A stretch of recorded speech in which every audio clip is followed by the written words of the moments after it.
Então vamos falar um pouquinho mais sobre o Pará aí, que vocês destacaram, porque ele é um dos remanescentes, entre aspas, né, do título sul-americano de 2011. Se eu não me engano, é ele e o Vladimir, né, que não jogou em nenhum dos dois direito, mas tava no elenco no título de 2011 e agora também o Pará remanescente, entre aspas, porque ele saiu do Santos, depois voltou, e já foi muito zoado, já foi muito motivo de chacota, a década inteira ali, o Pará sendo tido como um jogador que não estava à altura dos times em que ele estava defendendo, mas sempre foi muito sólido, sempre foi muito regular, e está numa fase impressionante nesse ano, né?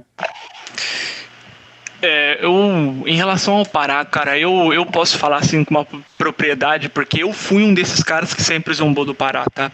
Em 2011, a gente tinha o Jonathan, que era um lateral excelente, que hoje tá no Atlético Paranaense. Naquela época, ali em 2011, ele estava vindo do Cruzeiro e era, assim, com certeza, um dos melhores laterais do Brasil, só que ele machucava muito. E quando o Pará entrava, ele era tido como o ponto fraco do Santos. Isso já vinha desde 2010, na verdade. Uhum.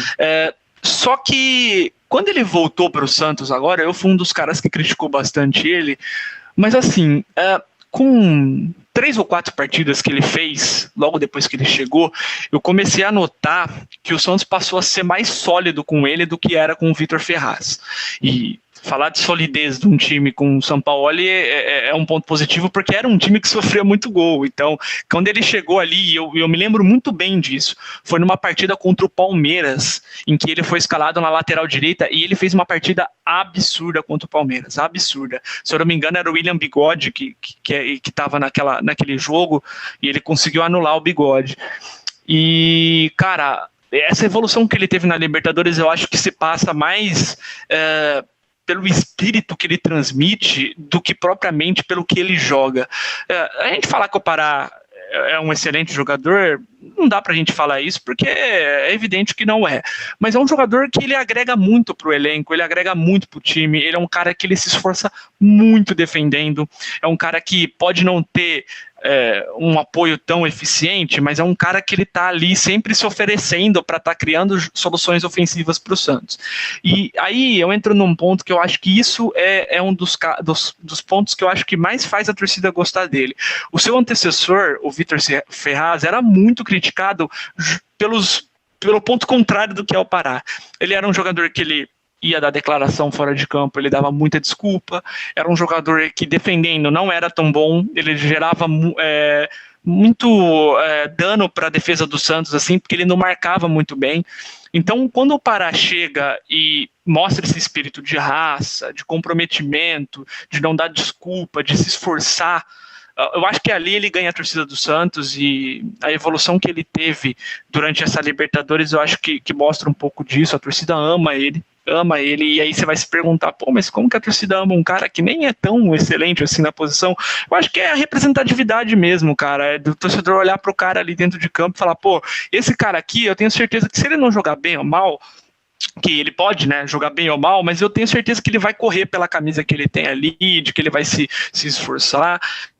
Então acho que esse é o ponto principal. O antecessor dele gerou muito ódio na torcida do Santos, então a chegada dele ali, como até um cara que já foi campeão pelo Santos, eu acho que fez a torcida gostar muito disso, sabe, e ele ser o oposto do Vitor Ferraz.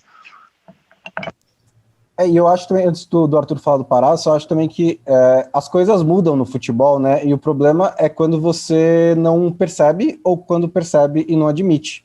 Então, se o Pará algum dia foi realmente um ponto fraco do Santos e agora não é mais, não tem problema nenhum em reconhecer isso. Perfeito.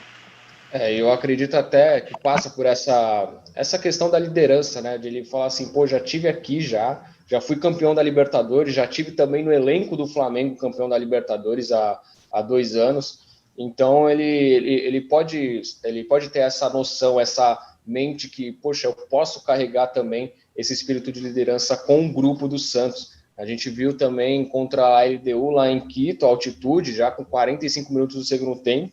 O cara pega uma bola na direita, ele começa a correr como se não houvesse amanhã, chega no meio campo e sofre uma falta.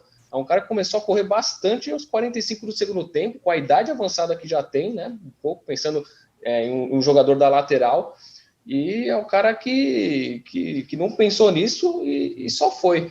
E é um cara também líder fora de campo, porque nas negociações com o presidente Pérez, ainda por as questões salariais, ele era um dos que cobravam e que pegavam o bastão e falavam o que estava acontecendo, o que o elenco queria. Era ele, o Sanches, o Marinho também, até um pouco o Alisson mais para essa parte final do ano. Então é um cara que conhece bem o Santos, que lógico já foi zombado várias vezes, né, mas evoluiu até na parte do ataque também. Eu vi o Pará um pouco mais tímido com o Gesualdo Ferreira, até no começo do Cuca no Campeonato Brasileiro, mas é um cara que parece ter evoluído nos treinamentos, principalmente na parte da parte ofensiva. Então tudo isso passa por um Pará que se viu na necessidade de melhorar e que precisava de mais uma chance no futebol, porque não estava jogando no Flamengo. Ele tinha a concorrência do Rodinei, e quando ele saiu do Santos, o Rafinha era recém-chegado, tomou a posição. Então passava por isso também, de ele ter novos ares e ele ter mais uma chance no futebol para poder demonstrar o seu jogo.